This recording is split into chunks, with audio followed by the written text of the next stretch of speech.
And we are live. Welcome to the Bullets Forever Game 6 post-game shows. Mike Sykes here with Jake Whitaker. The Wizards fell to the Hawks today. Their season ended. They lost 94-91, and that sent the Hawks to the Eastern Conference Finals with a 4-2 series win to face the evil Cavaliers. So much to digest here after the comeback. I guess it was another fourth quarter comeback, actually, that the Wizards put on against the Hawks today to take the lead, even in the waning moments of the quarter, and they just couldn't hold on to it. Another gut-wrenching loss following that Al Horford tip-in. I don't know how you reacted, Jake, especially after the Pierce. I don't even know what to call that. I really don't. I'm trying to think of what to call it right now, and I can't. Well, what's crazy, and it looked so much like the game winner he hit on Gilbert 8 years ago. Same spot almost and everything. Yeah. One minor difference. One slight minor difference that we can't talk about forever. Man, if he had hit that shot, that's just, I don't know, that's DC sports history just decimated. Like, man, if he hits that shot, that's the opposite of what we're used to. Like, we're used to that shot being hit on us, right? Right. That's like that would be like as effective as if Pierce had said series after Game 5 and actually been correct, and like Horford not hit that. Yeah, that would have been awesome too. Like, man. Like, even Paul Pierce can't escape DC sports, apparently. Like, no. I think that's the takeaway that I have from the last two games. The Shrews cannot set DC free, unfortunately. He tried. It was his white whale, and it would have been his greatest accomplishment, even more than Finals MVP. Just removing the DC sports curse, but no. That would be like LeBron actually winning a title for Cleveland. Like that, right. It's on that type of level. Like we're not concerned about titles at this point. We're just trying not to be cursed here. Like that's where we're at right now. Exactly. Yeah. When you think about it, but yeah, that's just I can't. I don't know. I feel like I'm taking this one better than I took the Game 5 loss where Horford just tips it in. Yeah. 1 point whatever seconds left. Like this I feel okay. Like I'm sad, but I'm okay. Right. Yeah, I mean it's just there's a calmness and I guess a finality to it. I'm trying to think of the right comparison, and the only one I can think of is just so dark and terrible I can't even talk about it. And you know that if I'm saying it's dark and terrible, you know it's dark and terrible. And it's a Friday night. I'm not going to go there, but you know, it's just like I think what's comforting is that the right guys showed up. Yeah. Walt balled out, Beal balled out, Porter had a great game. If you lose because your decaying core doesn't show up, you can live with that. You know? Yeah. And especially now with what we're hearing about Gortat, you know, you can kind of almost live with that too. Yeah, like go ahead, I didn't mean to cut you off. Well, yeah, I was just, you know, if the Wizards win Game 3 in part because Millsap had the flu. I mean, I guess karma says you got to lose Game 6 because Gortat had the flu. You know, that's how it works. That's how it works. Only in DC. Only in DC do you have to have. Only in DC. You gotta, you know, even it out. So. Yeah, I mean, there are a lot of positive things I think that, you know, we can take away from this game. Like you said, Wall and Beal, they were clearly the best two players on the team today, and that's something we didn't really see that a lot during the regular season. Like all season long, we know that Wall is the Wizards' best player, but we didn't really know who their second best guy was. A lot of people thought it was Nene. I thought it was Gortat. Some thought it was Beal. throughout the playoffs, like it's obviously been Beal. Mm-hmm. And I guess you could say Gortat is a close second or third, depending on who you ask. Because I mean, he balled out in the Toronto series, and then he played kind of well in this series as well. But I'm not upset with the way that they played, even though like they didn't shoot the ball extremely well today. I think they only made I think they made like 18 shots out of like 40 something. Like I want to say like 45 or something like that. But I just I love the aggression actually. Like they were pushing the ball for a majority of the game. I mean, that's how they got back in it. Once the Hawks, I was about to say the Raptors for whatever reason, even though they've been decimated. Better times. No, but even though the Hawks went on that, I think it was a 12-5 run to start the half and kind of pulled away, pushed the lead to double digits. Like they never stopped playing. When the Wizards went small again, that's when they started pushing the ball up the floor over and over and over again and kind of finding guys. And they played really good defense. They were exceptional on defense today.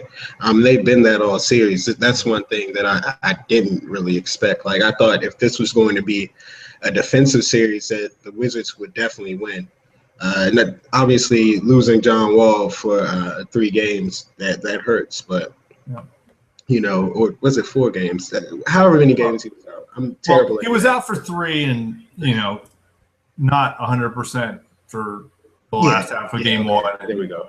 There we go. So 4. So I'm clearly just hurt. So.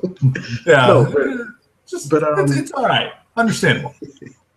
Not having Wall really hurt. I think if they did have a healthy John Wall, I think the series could probably be a lot different than what it was, and that's just the positives that I take away from it. There are negatives too, but yeah, few negatives, but I tweeted this out like right after the game. All in all, I think even though, from 1,000-foot view, it looks like you finished in the same spot. If you finish in the same spot because your young guys get better and your old guys get worse, you can kind of live with that, especially in a year where, they had to replace Ariza. And I mean, while Pierce obviously served his role, did some very positive things, the market says what it says about his value compared to Ariza, but they still managed to maintain in a year where you could have argued they could have taken a step back very easily. So, all in all, you got to take it in stride. Kind of cry it out tonight, but then it's all good. It's all good. Yeah. I think, like you said, we had to replace Ariza at some point. It's just kind of really encouraging to see Porter playing the way that he is. I thought he was really good today. Got a lot of open looks. They didn't really finish a lot of threes today, which, I guess that well was going to run dry at some point. Yeah. Right? Because Porter, he's an okay 3-point shooter, but he was shooting like 45% or something like that from 3. Sessions was killing it from 3 too, and he can't shoot. Like, we all know that. Gooden was hitting threes. That's not typical. Like, at some point, there was going to be some type of regression, even if it was a slight one. But I really liked the looks that they created today. I thought that Bill missed 5 threes today. Like if he hits 2 of those, this game is entirely different. It's just they may have finished in the same spot that they were last year, but I think this is different. This is really different to me because last year the Pacers were clearly the dominant team. I don't think that the Hawks were very clearly the most dominant team in this series, and that's a 60-win team. They're really good. So I guess this is all to say, this shows us what the Wizards can be going forward next season, into next season and beyond. Really, I don't know if they make any major free agent pickups or anything like that, but they can get a lot better. I thought their defense today, while it was good, like they just gave up really easy buckets. Yeah. They defended the three really well. I'm totally shocked by the job that they did on Kyle Korver all series long. But I thought that the Hawks just today, especially, they killed them backdoor today, and that's really what lost the game tonight. Yeah. I think without Gortat at full strength, you had to rely on a lot of Gooden and Seraphin, and they can kind of hold their own at times positionally, but especially a team like the Hawks, more than almost any other team, if you give them that kind of defensive lineup, they're just going to spread you out so you can't guard the paint. And, I think especially there about midway through the fourth when Teague was getting whatever he wanted there, I think that's what ended up killing Washington is just it. I think in a lot of ways Atlanta exposed some of those defensive issues Washington can have in a way that almost no other team can, but it is an issue that you don't have a big man that can really guard a stretch big, that you just don't have a guy speedy enough now to recover when the floor is spaced that wide. Like even Gortat, he's obviously a great rim protector, but when you space it out that much, it's hard for even a guy like him to have an impact at times.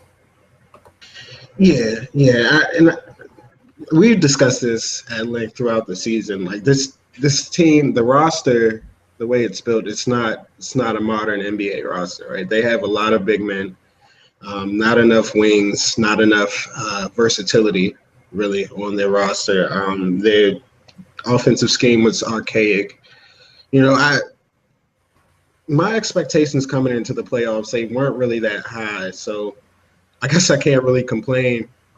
But now that they got here and we've gotten a taste of what they can look like with a more modernized roster, I think we have a lot of things to be really positive about, especially, they hung around in this series. Like you just said, the Hawks, they really exposed a lot of the flaws that are in this roster. So for them to hang around while the Hawks were able to kind of expose them, I think that's kind of impressive. Oh, absolutely. I think it just goes to show, Korver and Teague were an all-star backcourt. Yep. They both made the all-star game, and Wall and Beal just completely and thoroughly outplayed them the whole series. And, there's still so many areas where Wall and Beal can grow at this point. There's still, obviously, we're going to say this forever, but Wall can always make his jump shot better. Yeah. Beal can always improve on his shot selection. But there's still so much there that, it's just – it blows the mind.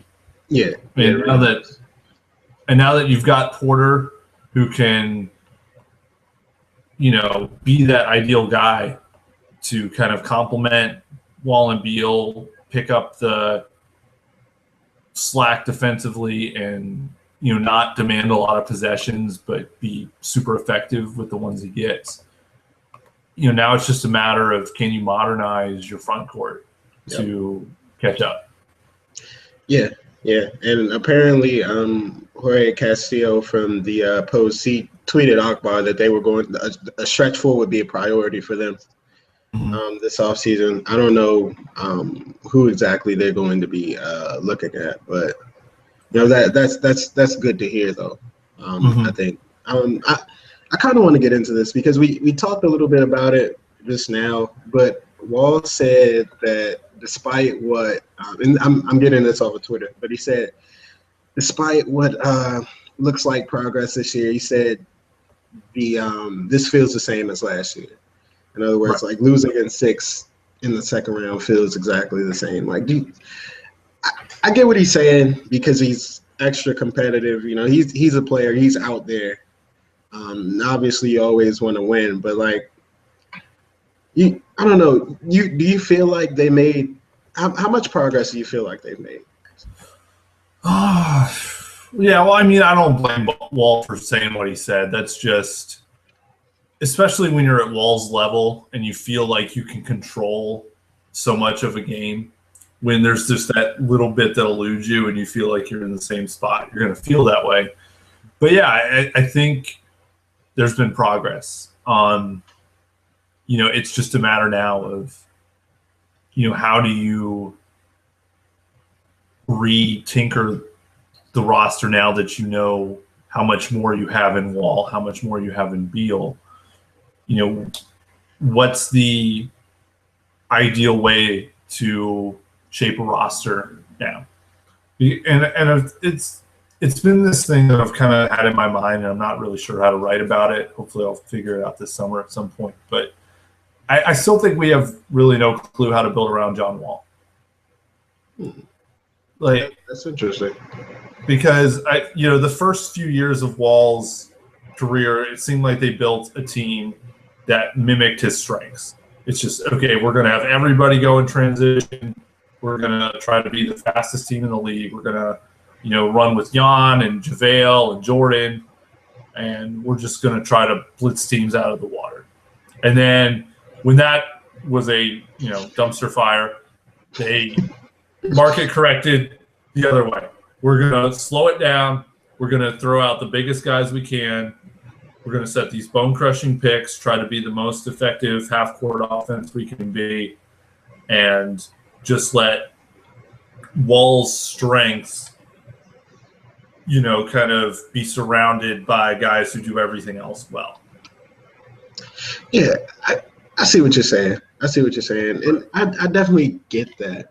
And I think you're right, actually, because this team obviously is not best suited for him at this point. There are two bigs that are plotting in the paint at all times, basically, until the playoffs. And then we saw a little bit of what he can do when there's a bit of space, whatever, around him. But like I feel like, playing to his strengths early on was necessary to kind of get his feet wet in the NBA, if you know what I mean. Like he had to kind of understand that, I can't play at 100 miles an hour all the time. And that, as much as I hate that narrative, that was actually a thing for him. There was hardly any change of pace. Like, I don't want to say there was no change of pace because that's disrespecting him as a basketball player to make it to this level. But, there was a lot of one speed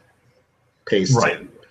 And I think they kind of made that transition to slowing the game down, becoming more of a mid-range jump shooting team to kind of just try to round his game out and make him into what he is now. And I think that now, you probably want to get back to what he does best in terms of pushing the ball and giving a lot of pace with it. But I feel like if they can just get that, I guess this is where that next superstar player comes in.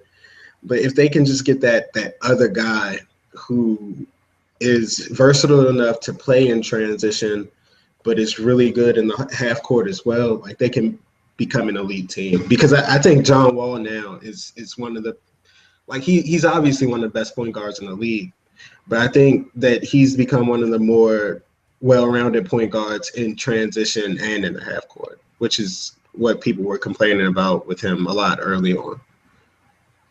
So you're saying it would be good if the Wizards had like a guy that could go from small forward to power forward, be really fast in transition, score a lot,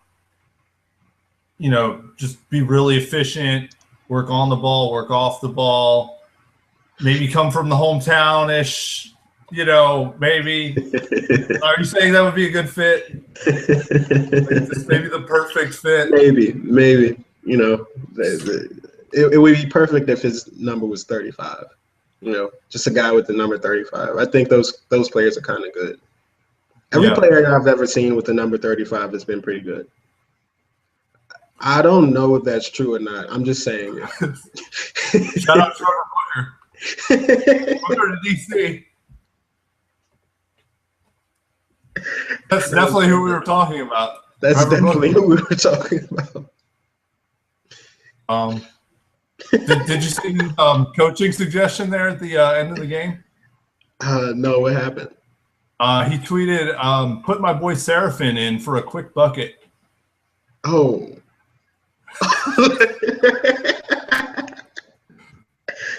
Trevor Booker. I mean, if we need, I mean, they're boys. Yeah. I mean, they came in together, so you know. But at the same time, see, that's the hard thing about being a former teammate. You can't say that without kind of at the same time throwing shade at Marcin Gortat, who I'm guessing he didn't realize had the flu at the time, like the rest of us. Yeah. And then, it's been kind of a interesting. That's the thing with being an ex-teammate. It's like what Jordan Crawford said against the Raptors. He was talking about how Paul Pierce was hitting all the big shots for the Wizards. Right, exactly. Then you're like fighting everyone else. Like he throws it out there. Yeah. Just a little bit. I miss Steez, man. He would have made this great. Like this series would have been great with Steez. Steez in Atlanta, come on. He might have been the game time decision every night, every time they go to Atlanta. But he would have been perfect. That would have been fun. That would have been great. But I can't believe he's not in the league. It's crazy. He must not want to be. Like that's what I tell myself. Like he can't want to be in the league if he's not in it. But he's in the D League. He's clearly trying to Fort Wayne Mad Ants. No one wants him. What is this? He almost dragged them to a title, and he just can't. Oh no! What is this, man? Somebody signs these. Well, no. I was saying, oh no. From Adam Kilgore on the Twitter, Paul Pierce. I don't even know if I'm going to play basketball next year. Paul, don't come on, Paul. No, he can't do that. You can't go like that. He's probably just upset though. You know, especially after that shot because everyone, like literally, I jumped up and ran into a hallway and just screamed at the top. Like I thought it was good. Everyone in the bit, like DeMar Carroll was like, "Yeah, I knew it wasn't good." No, you didn't. Like everyone thought it was good. When he shot the ball, I was like, "That's going in." It went in, and then it just was too late. And I'm just like, "Wow." Like, I don't know, man. If he doesn't come back though, I will have appreciated his tenure here as a Wizard for the 1 year as much as like, I don't know, man. Just he was great. He was great here. You know, I feel like how he pushed those guys, how he pushed Wall, Beal, and Porter, especially in these playoffs, like they were just they could be a legit big three. That's how I feel coming out of here. And coming into the playoffs, I wasn't sure about that. The only one that I was completely sure of was Wall. Like Beal and Porter still have questions about them, but I think that now that we kind of see what they can do and how they can fit in, especially alongside Wall, like that's awesome. And I think all of that came from what Paul Pierce said before the playoffs about them wanting to be great. And I think we saw a bit of that. Like it remains to be seen whether that will ever come true or not, whether it'll be great or not. But I definitely think that Pierce, being here just made them a tiny bit better. And I think every player in the league needs that. Every great one, anyway. Mm-hmm. Yeah, I mean, it was all at least all the tweets and everything everyone said at the start of the year. You could tell that just the presence of having, I know Gortat called him a legend. Just having that guy with that cachet really, I think, took the Wizards to a different kind of level. And it's, not to be all, first take narrative, but I think you could tell in the way the Wizards handled certain situations compared to a team like the Raptors or the Hawks, even at times, because they really don't have that guy on their team. That's the kind of stuff that now that they've experienced it, they can move forward, and we'll see. But I almost wouldn't be shocked if Pierce kind of uses this to kind of Brett Favre the Wizards, maybe. That would be fun. Like if he just kind of is like, I don't know if I want to come back, and then Ernie's like, what if we give you $8 million? And then Pierce is like, well, I guess whatever. And as long as I don't have to come to training camp. Right. Yeah, and the Wizards don't have any money to spend while they wait for an answer. That's going to be what's rough.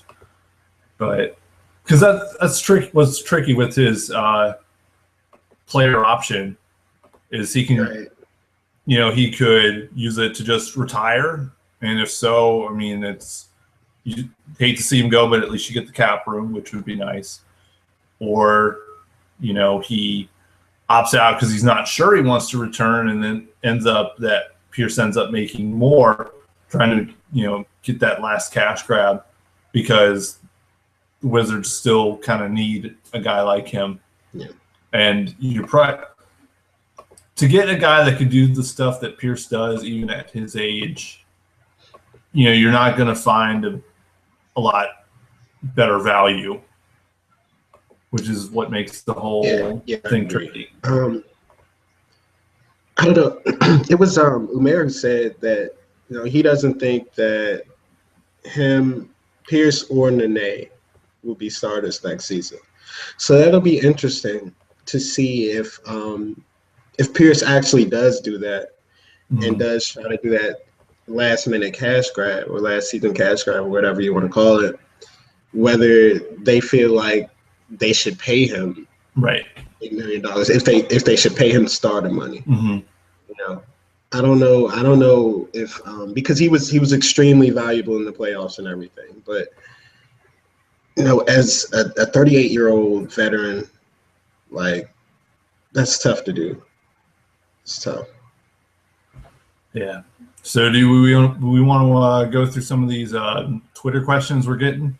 Oh, are they coming in now? A couple. This is a lot. Yeah. Some more serious than others, but I think the only appropriate way to do this is go through all of them. Okay, so even if they're not serious. Start at the bottom. Before we start. Frank would do, right? Apparently, DeJuan Summers, Henry Sims, and Cartier Martin are all 35 guys. So, oh yeah, shout out to them. Cool stories. We're not talking about them. Well, Cartier Martin did have that one shot though, the one time. John Wall's first home game. Yeah, that's all you need. That's all you need. Man, bring back Trevor Ariza, man. He looks miserable right now. But anyway. But Houston got the job done. That was. That was interesting. Yeah. Definitely. Yeah, that was nice to see a team make the fourth quarter comeback and complete it. Complete it. And speaking of Cartier Martin, I guess nice to see a guy make a shot before. Oh my God!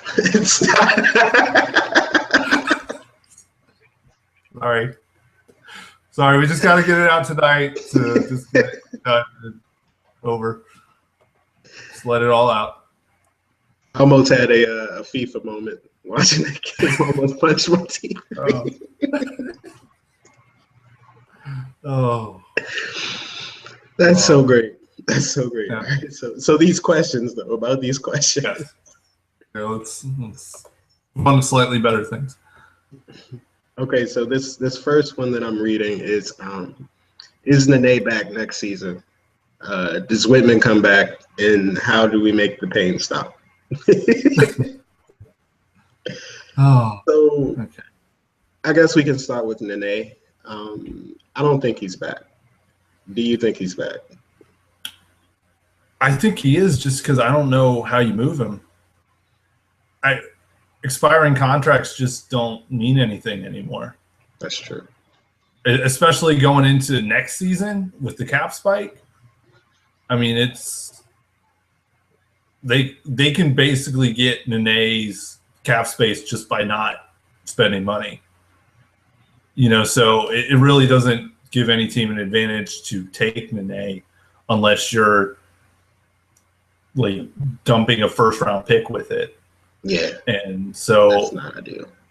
Yeah, especially if you're going into, for the Wizards' sake, a season, if you're going to blow all your cap money, going after a Durant or a Horford or whatever, you really need a first-round pick to give you some kind of talented depth. So, yeah, that's what I think what's going to end up happening, because you probably can't move Nene. I think you're going to have to do something with Chris Humphries.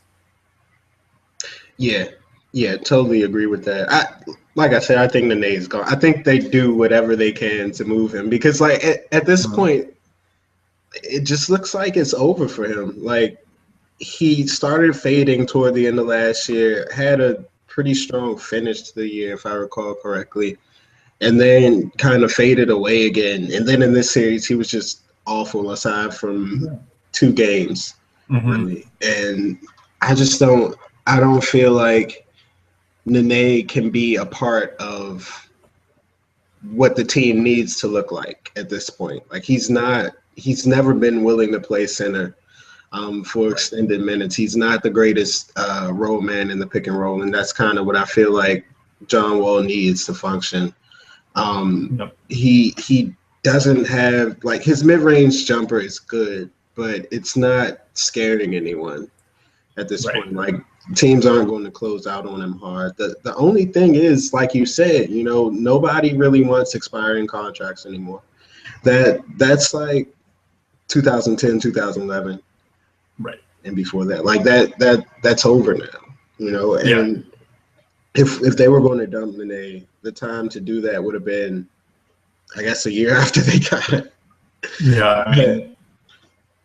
I mean, but that's what the Wizards got into when they made this deal. You got the 2 good years in Nene, then 1 decent year, and then now you're here. At least he was healthy this year. Yeah. I mean, and for a little bit after he took that little 2-week break, he kind of had the LeBron bounce back where, he was fresh there for January and, basically right up till about the All-Star break, and then, kind of started going back downhill. So I think now it's either you kind of have to just say, look, the NBA is getting smaller. You're just going to have to deal with being a center now. Or, Drew Gooden just has to take him to, the Bethesda gym or whatever in Whole Foods and just put him on the Drew Gooden diet. Because I could be wrong. I know when I checked it near the end of the season, I believe Nene actually shot better from mid-range than Drew Gooden. But, that only helps you so much if you can't stretch all the way to 3. Right. But, Nene, he dabbled with it there for a little bit, trying to hit those 3s. I think if he just spends all summer on it, it might be, even if he only shoots at like 30%, just enough to, make you think a little bit. Right. If he can get to, Pero Antic levels, which is, not the highest level, Probably the lowest possible level, but it works. It works for the Hawks, Right. Yeah, just enough to. I think they just have to say the post ups aren't working anymore. Yeah. Because that almost more than the spacing is what kills the offense when he's out there. because they just run so much of it through there because, he's this big target on the post. You're like, oh, we can throw it down there to him. He can catch it and do something. But all the numbers show that he's just wildly ineffective on post ups. Yeah, like he's not even their best post threat. Gortat is, according to Synergy. Like it's weird. It's weird. But no, I feel like if there was anyone he should model his off-season program after, if there was any player's game that he should take, it's actually Al Horford's probably. Yeah. Like Horford has an elite mid-range jumper. Like I think it's close to, if it's not above 50%, it's close to it that he makes it. And I feel like if he can make his jumper workable to where he's shooting, say, 45 to 48%, and that's a really high mark and really hard to do. But if he can make it workable to that point, then I think that there's still some hope for him to kind of stick around a little longer, even if it's only for 1 year. I think he definitely does have value. As terribly as he played tonight, and as terribly as he's played in the latter half of the season, I do think he's still a really good defensive player when he wants to be. Obviously, like, we know about his rebounding struggles. He's a great box out guy, but he's never been one to really clean up on the glass or anything like that. But as far as being nimble, I guess, and having that wingspan, like he's great. He's great. I wouldn't mind seeing him stick around. I really like him as a player, but I just think I just don't see him in the team's plan going forward, especially if they're going to get a stretch four. I think that's where they're kind of moving towards. Right. Yeah. I think the way they have to kind of put it to Nene is, look, you're going into your final year. If you don't do something to change your game, you're going to be passed over, when you're a free agent. You gotta change something about your game. And, if you don't want to, try to become a center, which, is kind of, typically, in the NBA time scale, you kind of age down a position. So that seems like the more sensible trajectory, but I think he's skilled enough to make becoming a stretch four work if that's just what he devotes himself to this summer.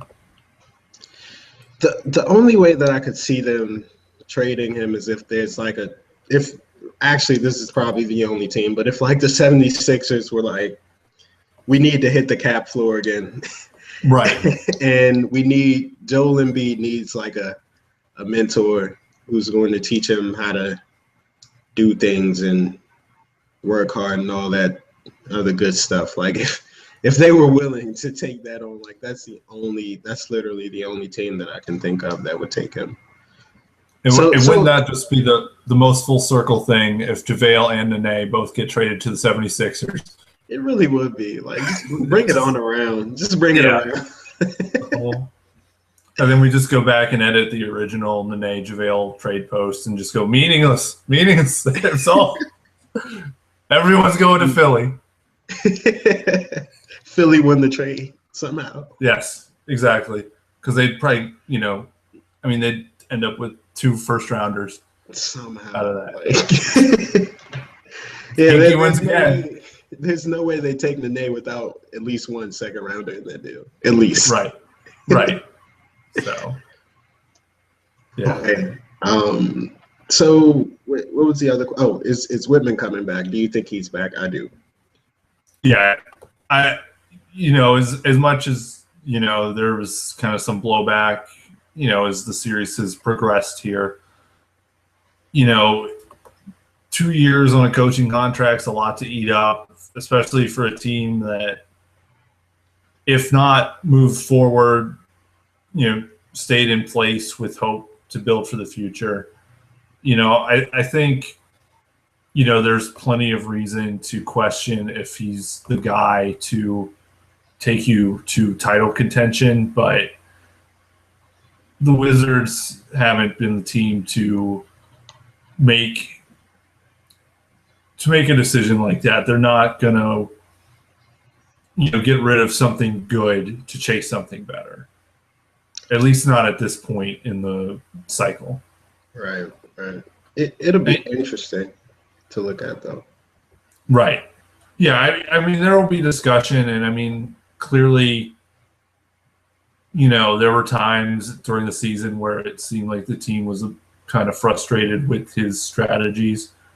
But, if you're willing to buy that part of it was saving Pierce from the wear and tear at power forward, then, I don't buy the whole Whitman playing chess thing, but I do buy that Pierce was being kept away from power forward to keep him fresh. And so I think what they'll say is, okay, we just need to get a stretch big. And that'll be the big selling point for next year. Right. I don't know, man. I'm kind of sad because it looks like Alvin Gentry, who I really wanted for this team, is going to get picked up by the Bulls at some point. Like, that looks like almost a done deal. If Tibbs, if they end up firing Tibbs, but no, I don't know how to put this, man, because like I've been extremely frustrated with Randy at times, just like everyone else has. But these playoffs, like you just said, I don't totally buy into the whole Possum thing, but obviously he was trying to save Pierce from some wear and tear at power forward. And the Wizards showed a real commitment to playing more efficient basketball, if that makes any sense. Like, they really looked for the three ball a lot more. Beal attacking the rim was kind of eye-opening. Like, it makes me feel like there is some element of Possum to all this, because it's like you don't just magically go from we're a team that only shoots 16, 17 threes a game to now we're taking 23 to 25 threes a game per night and making 10. You don't just go from Beal taking all types of mid-range jumpers whenever he feels like it to him just driving to the rim.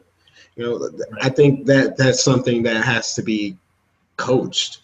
Like, players' decision making is a result of coaches telling them what to do, I guess. It's how I feel. So, like, maybe there is some element of, the Wizards players saw that this was the right way to play. But I think that Randy's substitution packages in this postseason and where players were slotted at, that really showed us that, like, he's not tone deaf at this point. He's aware of the league around him, kind of. So I'm not as low on him as I once was. Like, I thought he was legitimately one of the three worst coaches in the league. I don't think that anymore. Yeah, and I do think the way Whitman phrases things sometimes in press conferences has a way of making him not look as intelligent as he is sometimes. And, if you're on the podium, especially after a loss, you're not going to give an eloquent, 1,300-word blog post explaining your coaching strategies. You're just going to, just go to a bunch of cliches to get out of there, because, I don't think any coach is like, oh boy, the press, let's talk to them, right, ever. But especially, a guy like Whitman, he just doesn't want to. Next question. Yes. Next question, indeed. But, yeah. So, and I think with Beal, I wonder almost if part of that is kind of the same methodology as Pierce. If maybe Whitman said, hey, don't drive as much because we know you're a little fragile, and we don't want to. I'd be so mad if someone told me that. Like, yeah, it's a weird kind of flawed way of looking at it, but I could almost see them being like, hey, maybe you tend to get hurt. Right. Maybe you should, just settle for that jumper during the regular season. Yeah, and that's true. That's true. I mean, Dwayne Wade does it a little bit here and there. He'll have those games where it's just like, I'm not getting hurt tonight. And, he'll just go for those elbow jumpers all night. So, Yeah. Hopefully, devil's advocate, but, Do you think they kind of switch back to what they were in the regular season and next season? Like, or do we see the playoff Wizards? Oh, I mean, it just goes back to what they do with their big men. If they can't find a way to flip Nene or Humphries or do something to get a guy who can, not only play a stretch four but defend a stretch four, what else can they really do?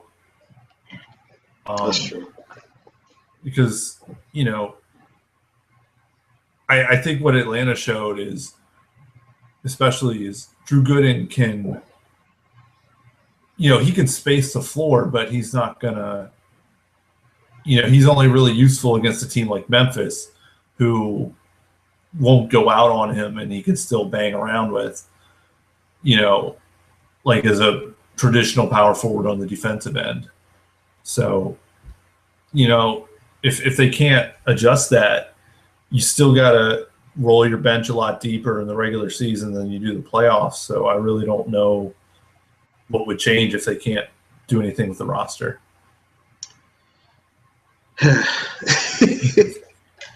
Game 6, everyone. Game 6. Next question. Yes. You should have did that. Like, just next question. Oh wait, should I be looking that way when I do it? Yeah, just look. All right, Zach, I kind of talked about this a little bit with Pierce, but someone asked, "Is Pierce going back to Boston?" He's made it clear that he does want to go back at some point. He's old as dirt now, but he's still pretty good. Do you feel like that's a possibility? Like, does he, after taking however many months he wants to think about it, does he go back to Boston? I think he would sign the 1 day. Like I don't know if that's officially a thing you can do in the NBA or if it would just have to, they'd have to do a parade or something for him. But if the question at the heart of it is, do you think Pierce is coming back? Pierce says a lot of crazy stuff, especially in the heat of the moment. So I'm not quite sure how much you want to read into what he said tonight, but I think he comes back. I think he might try to. I mean, obviously, he's going to have to do a little more of a subdued role than he had this year, but I think that's where the Wizards will try to kind of adjust things with the roster so he can do that a little more. I wouldn't be shocked to see him come off the bench, just kind of roll with.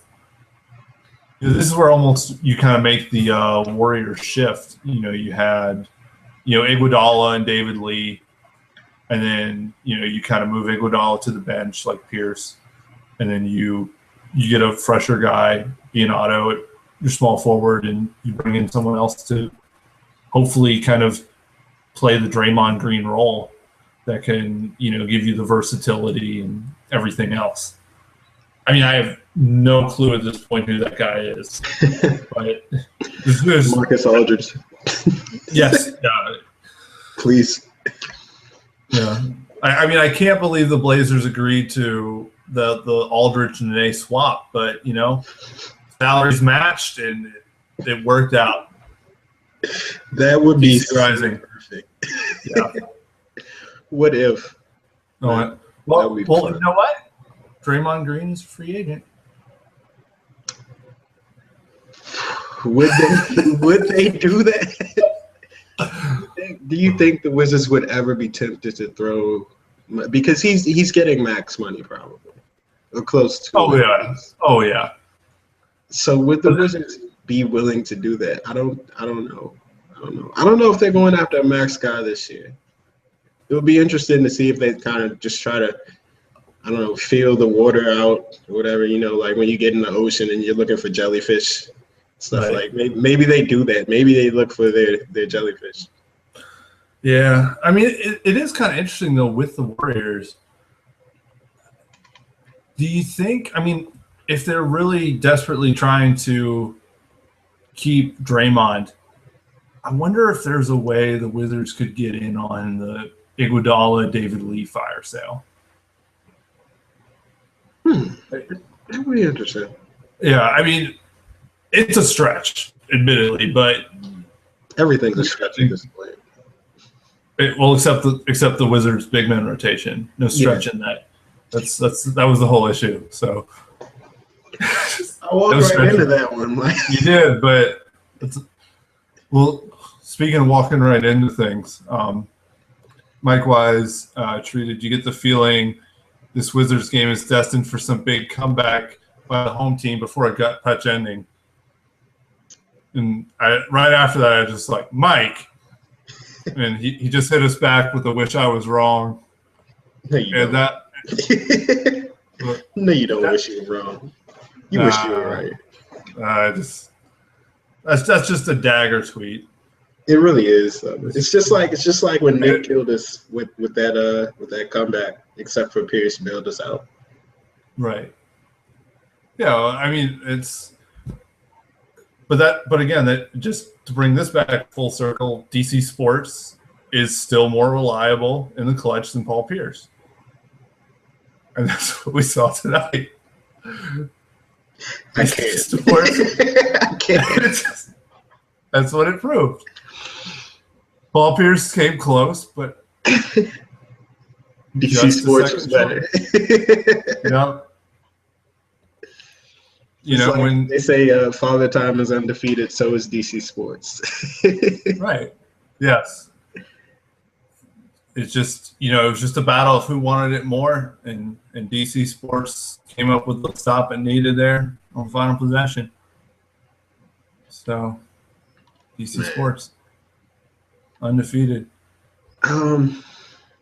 So, do you think that there's any chance, like, that the Wizards are linked to any big free agent this offseason, whether it's Draymond or Marc Gasol or LaMarcus Aldridge? Like, do you feel like if they end up making a Nene move and then move Humphries or Blair, one or the other, or both even, like, do you think they try to throw their names into any of these conversations? The only thing I could see, I think the only way you make the cap space work is if you dumped Gortat salary. I think he's the only big salary that you could clear out to make something work. And even then, I think you still probably have to, throw something else in to sweeten the pot. And, from there, I really can't see Marc Gasol going anywhere. Same. I still think, the pipe dream, and the big question would be, what package would you put together for DeMarcus Cousins if the Kings are ready to say they're ready to move on? Which I don't think they would, but I think it would have to be Beal, Gortat, and at least one first to make that work. Yeah. Zach Lowe wrote about that a little bit the other day, where he was talking about, I think he said with the way that Porter was playing, the Wizards would probably just dangle him out there a little bit and see what they could get for him. But he threw out an interesting package of Porter, whatever pick. I think I forget who else was in it, but for Cousins, though, like, right. it would obviously take a massive package to put that together and get him here, but that would be fun. Just a little bit. That would right. be fun. And that would be,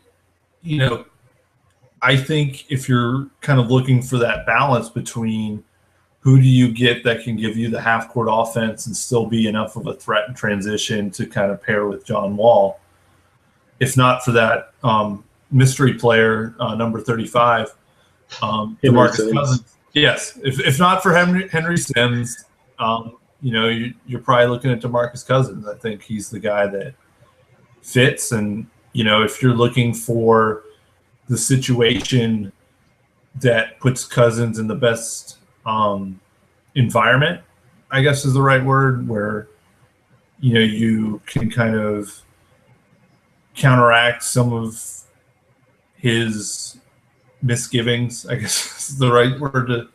I mean, not that he's a bad egg, just some of the. But no, just some of the stuff that comes along with him. I get what you're saying. Yes, I think John Wall's the guy you want around him.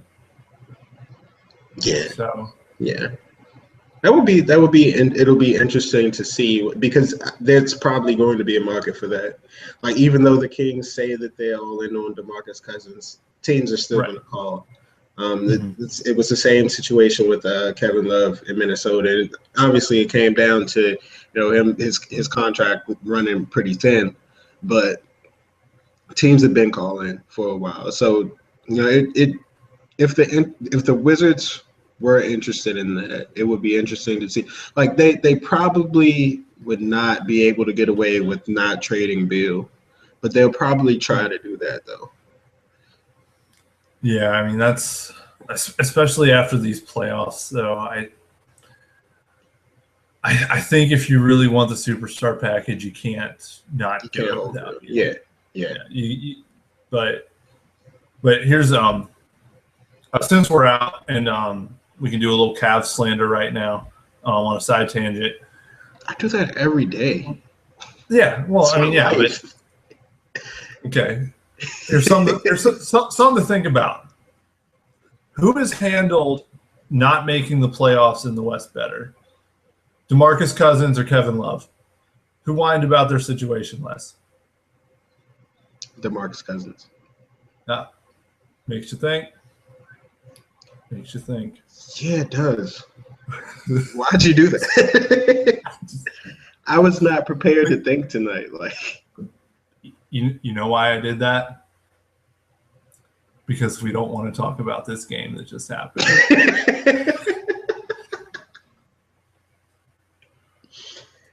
Like, our plan was to be like half this game, half the future, but we just don't want to talk about this game. It didn't work out. It didn't work out that way. It didn't work out this way. And that's your recap for Game 6. Just didn't work out. It's a little short. Not quite what you needed. That's exactly what you should have wrote. Just didn't work out. Didn't work out. Things happen. We tried. Yeah. Both teams played hard. It's the perfect phrase. Oh, man. Shout out Rasheed. Shout out to him. I need to show everyone that I've been made into a meme. Yeah. Just to stray further away from the game as far as possible. Yes. From the game, I will show everyone that I am now Michael Jordan. So I can't believe this is actually a thing. Yeah. The good news is you're rich. Hey, the sad news is you are a meme. You are the worst meme. And there you are. It's what's so bad about that is it's just the poser in coupled with the face. It's perfect. Yeah. It's like you've been sent to timeout. It just goes with this perfectly. And you are so ashamed of what you did. Just like you were here. You have been sent to timeout for rooting for the Wizards, and you're just going to sit on that rock and cry your eyes out for the next 5 months. Just perfectly just encapsulates what this night was. And there was another one too where, like, you know, that frog guy who's always there, the sad frog. Somebody made the sad frog into a Wizards fan. Oh no. I retweeted it, but I gotta find it. It's priceless. I wish someone had done a Kermit frog. Oh, here it goes right here. I found it instantly. All right, here we go. Okay. Oh. All the sadness right there. Just sad frog turned into a man with a Wizards hoodie on. Yeah. Shout out to these people making these memes. They're great. Yeah. Yes. Not talking about just these, but just all of them. Yeah. Shout out to the Meme Factory. Always coming through. Always. The only thing that's more undefeated than the Meme Factory. I already know. Yeah, DC Sports. Gotta be. Always. Gotta be. Man. So here's the biggest question. Okay. Who do we root for now? Like, what do we do? Like, we obviously are not rooting for the Cavs. It's tough to root for the Hawks. Mm-hmm. Like, yeah, West winning the entire thing would be ideal, but like, we someone has to come out of the East. Mm-hmm. I'm rooting for the Hawks. I don't know about you. Yeah, I think what you want is, another example of just a great team system beating a great individual player. And, ideally Kyrie to have 15 turnovers and a 3 for 19 game. That would be ideal. That'd be perfect. Like if Teague cooks Irving and Wall cooked Teague, then you're really reshuffling the. I know Irving's hurt, but so was Wall. So we forget, Wall was playing with a broken hand. Like, that's not even hurt. That's like half dead. Like, yeah. I don't know, man. How do you play like that? I would cry every day, probably. Yeah. Mm-hmm. Like if I wouldn't even run the site if my hand was broken. How could you? I would just, instead of writing, I would just sit in front of this camera and just spout like I am now, but even worse because it would just be like all day. That would be great. You should do that. You should just do that. Well, for the people that follow me on Twitter, Twitter is just my test ground. I will just fire off something just to see what sticks, what people kind of cling to. Now imagine me on video doing that all day. That would be great. That would be great. It would be awful. It would be like that whatever that Jim Carrey film was where it was just cameras followed him all day. I can't remember the name of it now, but I know what movie you're talking about. But I only saw the trailer for it, but I imagine that's what it would be like, but worse. Well, I for one would be totally down for that. I wouldn't be able to favorite your tweets though. That's the only thing. You would just. I would just have to watch all day and comment and do things like that. We'll see. In today's day and age, it would just be Periscope. I would just Periscope my life. It would just be all the posts go away, just an embed of my Periscope. Mike would log on to bulletsforever.com, and I'm sharing my thoughts on Kevin Durant, and then Mike just goes, I am done with this site. I am unaffiliating any record that I was ever here, and I'm gone. I never knew Jake Whitaker. I certainly didn't give him the keys to this site,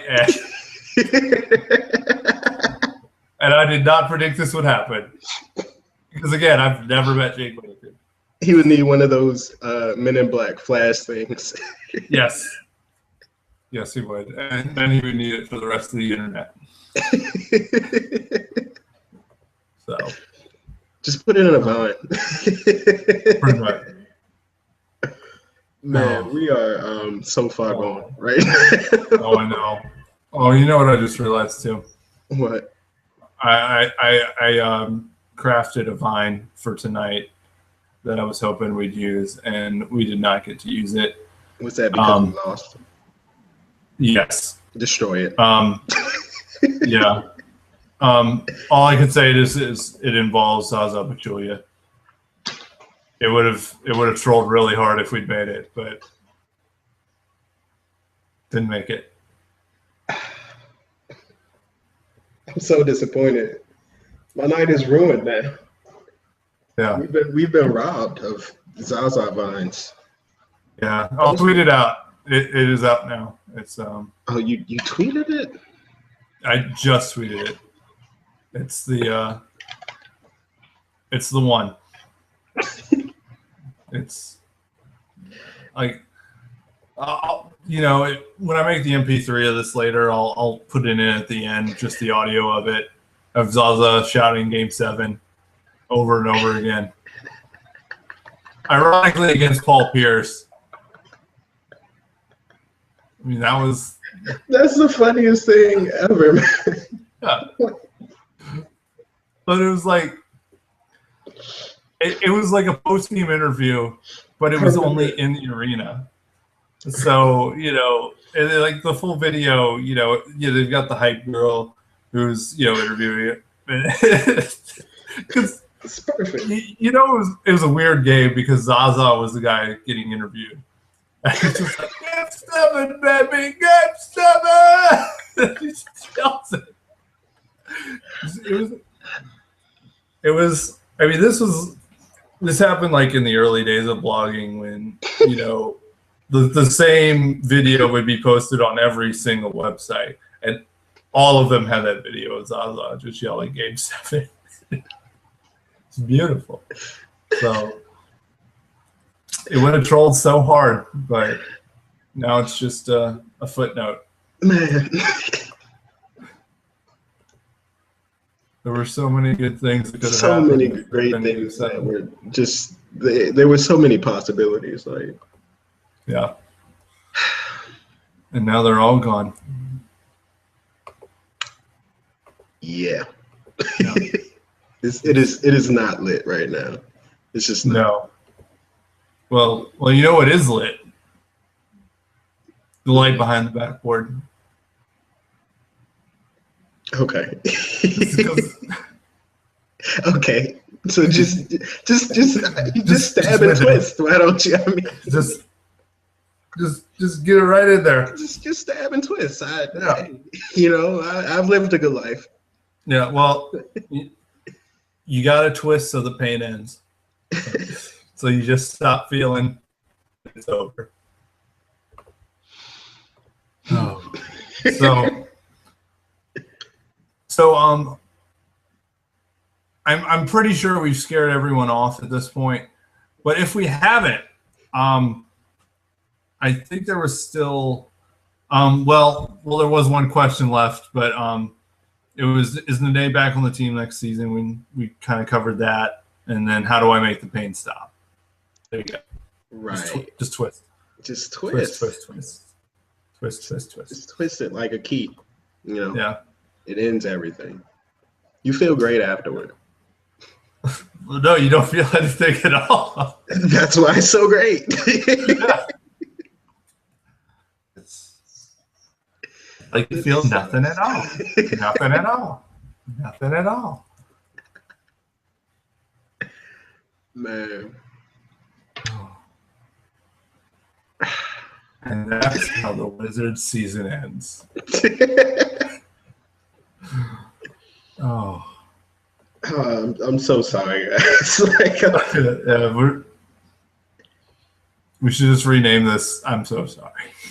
I might do that. I'm actually going to do that. Yes. Actually. That's what most of my posts and tweets, I just I just want to say I'm sorry. I'm so sorry. It's just. It's renamed officially. Yeah, it's beautiful. Beautiful. Okay, so should we wrap up here? I think we probably should. Okay. All It's right. probably a good question to ask about 30 minutes. Well, great season. Really enjoyed it. Overall, just a really fun season, especially with you guys. I gotta say, I'm really, really, really, really, really appreciative, and I'm very happy to be a part of this great staff. Yes. You guys are awesome. You've been fun all year, and we have an off season ahead of us. So Yes. Yeah. Gotta get those draft profiles ready. And, hopefully we'll use them. Hopefully. I mean, the Wizards can't trade their first round pick because of the stipend rule or stipend or whatever. So they got to get somebody, and maybe that's the stretch four solution. We'll see, but maybe Thomas Satoransky can. Tomas could be coming. Yeah, I mean that could be your. I mean, the Wizards need somebody behind Beal. I don't know if Tomas wants to come over here and do that, but yeah, didn't he say he wants to be a starter or something like that? Like, yeah, well, I mean, I think it was when he did it before. It was like, well, you've got Wall, you've got Andre Miller, you've got Beal. Where am I going to play? And maybe now he sees Ramon Sessions and goes, oh, I could beat him out. But I mean, it's hard. Why would you leave Europe why would you leave your home to take on a lesser role for about the same amount of money, if not less? Doesn't make a lot of sense. Of sense. Like, I feel like he's doing the right thing for himself, and I can't really blame him. That Ernie took him, so. Yeah. I mean, if Jan had worked out, maybe that would have baited him over. Calculated risk.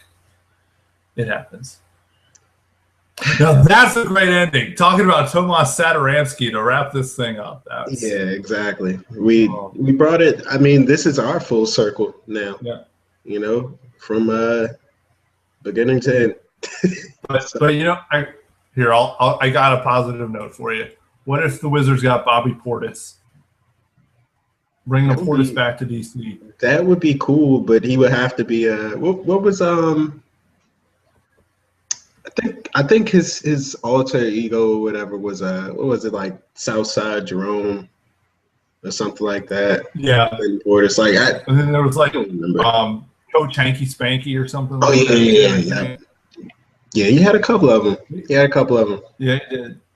So if there's another Portis in DC, because I like Clinton Portis. Yeah. So if there's another Portis, he has to do the exact same thing. Exact same thing. If he does not, he's a bust. 100%. Right. Yeah, it's a high bar to live up to, but I have faith though. Heavy's the head that wears the crown, my friend. Okay. So we just lost another viewer. They're all gone. They're all leaving. So we scared them all away. Yeah, great. Like I said, great season. Fun ending, regardless of the result. Thanks for coming on with me. I really appreciate it. Absolutely. Thank you. Probably just go cry in the corner now. So same here. Don't stop twisting. Don't stop twisting. Remember that. Do not stop twisting. All right, everyone. Thanks.